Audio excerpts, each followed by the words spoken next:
My name is Emily. I'm 40 years old. I've heard my name means to grow up cheerfully. However, when I was 15, I found out that my father's ex-girlfriend was named Emily. Ever since, I've quietly doubted the true origin of my name. Honestly, as a kid, there are certain delicate past details about my parents I'd rather not know. They didn't really dote on me when I was young. My brother, 3 years older, is named Ryan. He's smart and charming. Both parents always wanted a boy. Ryan, as their first child, was loved immensely. Our grandparents believed the first child must be a boy, an old-fashioned thought. My mother gave birth to a boy, despite immense pressure. With this background, my parents love Ryan more than anyone else. What about me? I always got hand-me-down clothes from Ryan. Even New Year's money had a clear disparity. Relatives always invited Ryan. Instead of being told to be patient because you're elder, I was told to support the boys. A puzzling way to instill laddie-like behavior. I believe I was raised with a lot of discrimination. It felt like I was always many steps behind.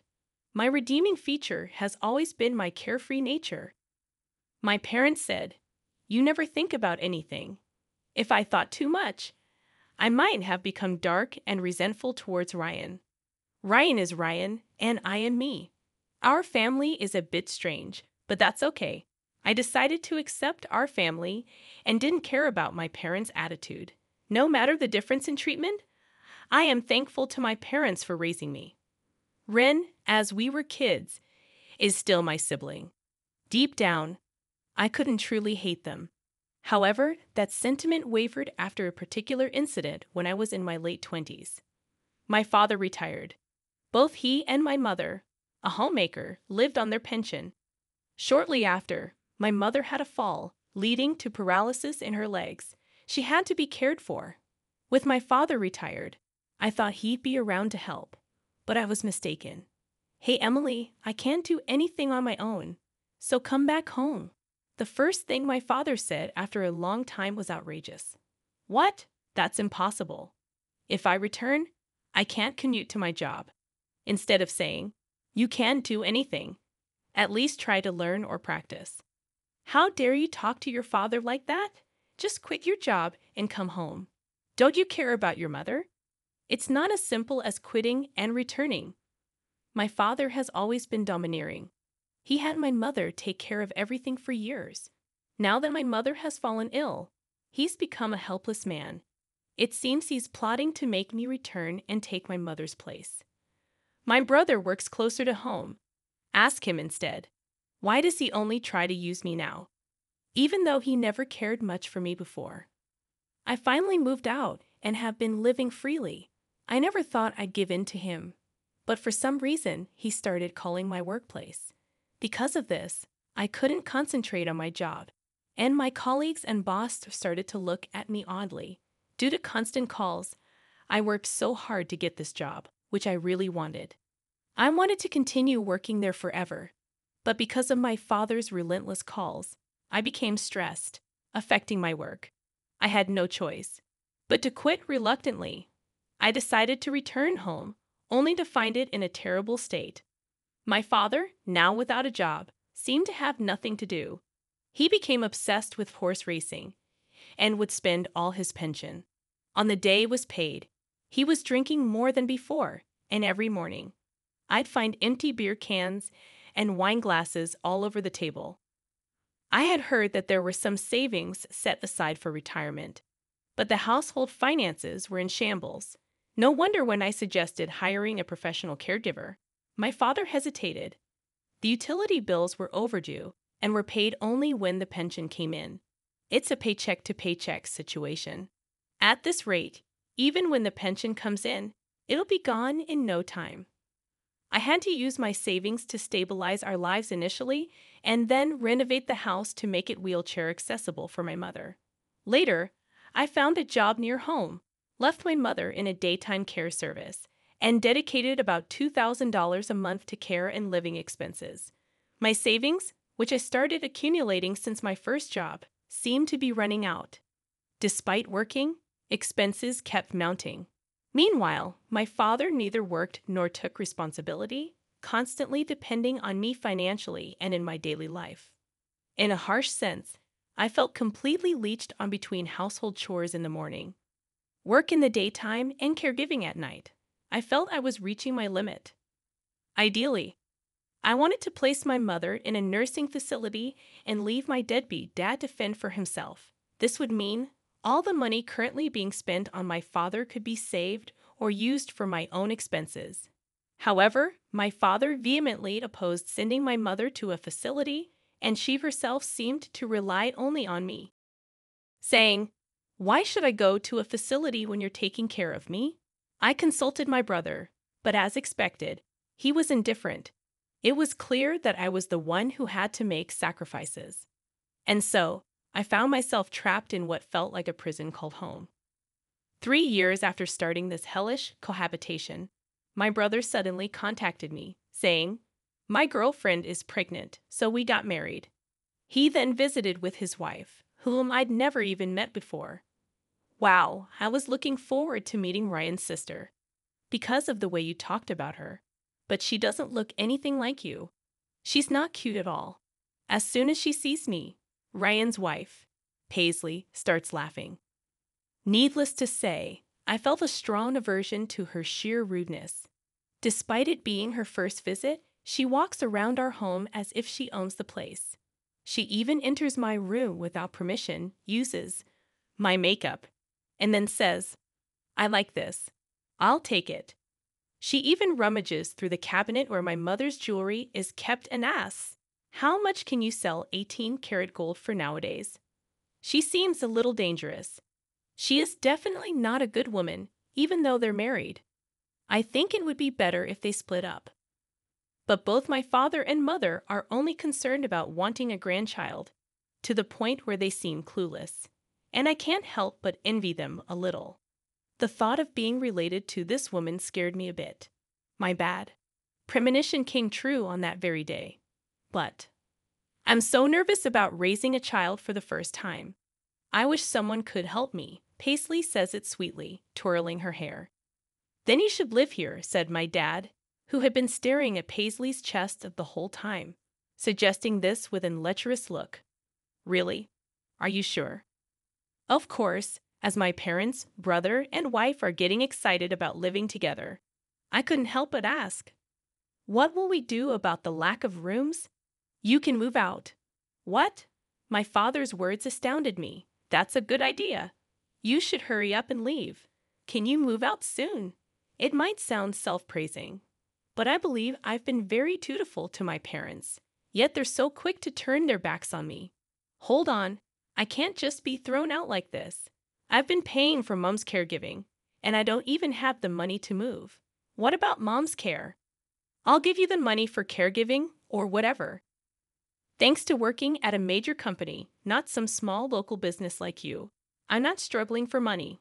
All right, Emily, go to your room and pack up your things. Move out by today. He patted me on the back as if to usher me toward my room. He looked pleased, as if he had found a quality new host to leech off. "Move out by today," he says, "but it's snowing outside. I don't have any money. Where am I supposed to live from now on? Why? This doesn't make sense, does it?" Without thinking, I voiced my true feelings. "This isn't a joke. You're so naive, Emily. Listen, I won't say it twice. We're moving in because I'm having a child. The isnt should leave." Taking aback, I instinctively looked at my parents, even at my mother, whom I had desperately cared for all these years. I wanted to be with my grandson. "Just accept it," she said, smiling as if guiding me to acceptance. Saying so, he hastily packed up my room's belongings into a bag. "At least wait a few days, until I find a place to live." But they forcibly dragged me by the arm and threw me out of the house. No matter how many times I rang the doorbell, they ignored me. Tossed around by my parents and finally by my brother, my life isn't their toy. Even when I was treated coldly as a child, I always smiled. It was my self-defense. But both my parents and brother misunderstood, thinking I could handle anything. "This isn't a joke. Don't mess with me. Crying, I left my family home and wandered the streets aimlessly. Finally, I found a cab and sought refuge in an internet cafe. When I contacted a friend living in town, she miraculously offered to let me stay for a while. True friends are indeed priceless. With her support, I managed to save enough to live alone again. I haven't saved enough to leave town, but I don't want any more teas with my family. I decided to leave the state once I saved more. But one day, my father and brother came to see me. They had apparently found my address in some official records. May I help you? I intentionally used formal language as if they were strangers. In response, both of them kneeled down in front of me. I'm sorry, he pleaded in a tearful voice. Please help us. We need to kick Ryan's wife out of the house. When I asked for an explanation, they said the situation at home had deteriorated significantly. I don't want to live with you stingy lot. Laughing, Paisley had apparently kicked my brother and parents out of our family home. Paisley had completely brainwashed my father, and as a result, he made the mistake of changing the house's title to include her name. So it wasn't taken but rather given to her. I had heard that Paisley had fallen hard for my brother and pursued him fervently. But even back then, I felt something was off. My brother, who had become hairy in adulthood and practiced judo, was chubby and far from handsome. Why would Paisley, a slender and attractive woman who could have her pick of men, fall for him? I'd always wondered.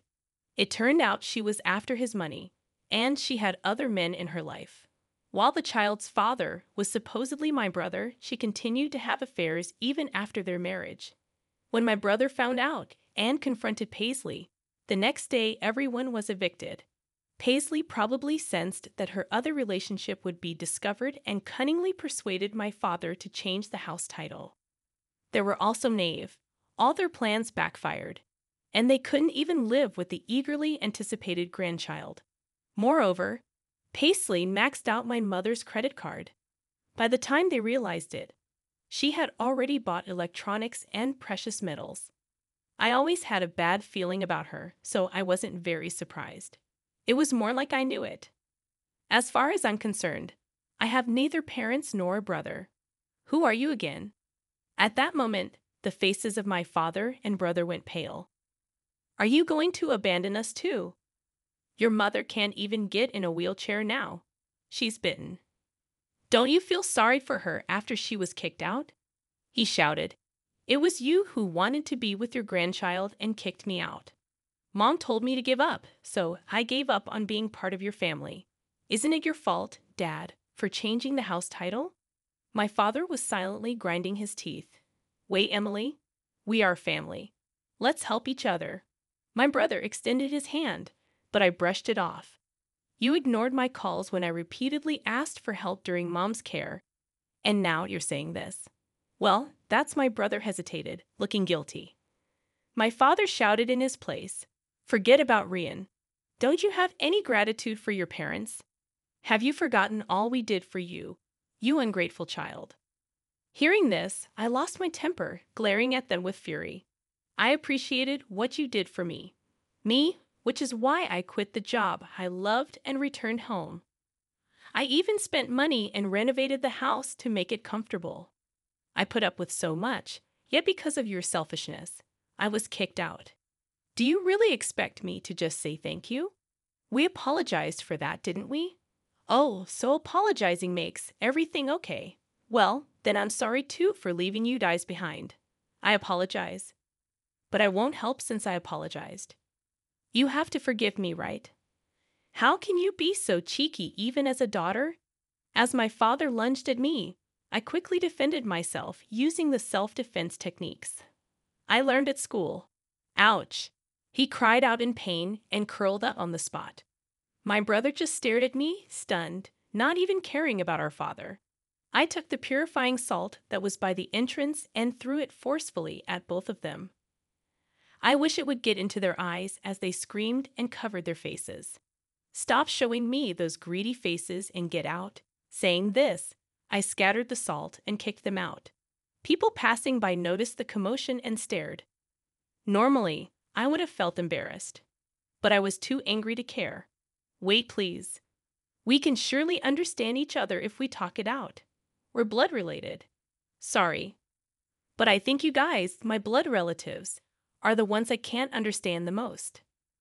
There's not a single decent person among you. The only sane one is me. Please never come near me again. Before they could open their eyes, I managed to distance myself from them. I kept throwing salt and yelling without any hesitation. Listen, I'll say this one last time. Never ever approach me again. I consider all of my family dead. So if something happens to you, I won't visit you in the hospital or attend your funerals. I gave them one last fierce glare and slammed the front door shut. Yet they still lingered at the front door. I want to talk, he said, sitting down. I'll call the police. And just like that, both he and my brother were gone. After that, I received several letters from my father. It seems that my parents took refuge at my mother's younger sister's place. The letters were pitiful, begging for help. But from my perspective, I felt sorry for the aunt who suddenly had to accommodate the elderly couple. In the third letter, it was mentioned that my father was pushing the caregiving responsibilities onto my aunt. This led to a fight with her husband, resulting in them being kicked out. Now they are renting a cheap apartment and are back to fighting with my brother's wife. They aim to reclaim the family home. They probably can't afford to hire a lawyer. Considering they changed the property title themselves, they probably don't stand a chance. My brother, still separated but not divorced from his wife, had an affair. He became the cheating husband. The woman he was involved with is a friend of his wife's. It seems like a trap, but there's no evidence. Consequently, the divorce discussions are at a standstill. My brother claims his wife's affair ruined the family and is demanding compensation. His wife argues that there's no evidence I cheated while raising our child, but my husband did. She seems to be asking for hefty compensation, property division, and child support. Since neither of their affairs can be proven, the divorce discussions are going nowhere. As for me, I met a man at one of my jobs, and we got married. It was a workplace romance, so we were wary of being seen dating in public. Instead, we rented apartments near each other. We spent most of our days at one or the other's place, essentially living together. Then one day, oh, this actress is getting married. Should we? That casual proposal, as if we were just heading to a convenience store, remains a fond memory. We're both down to earth, not into grand gestures. I'm glad he didn't attempt a big surprise.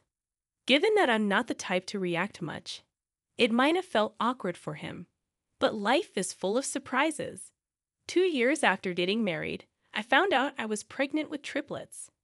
Having had no experience with kids, even those lacking siblings, it was overwhelming.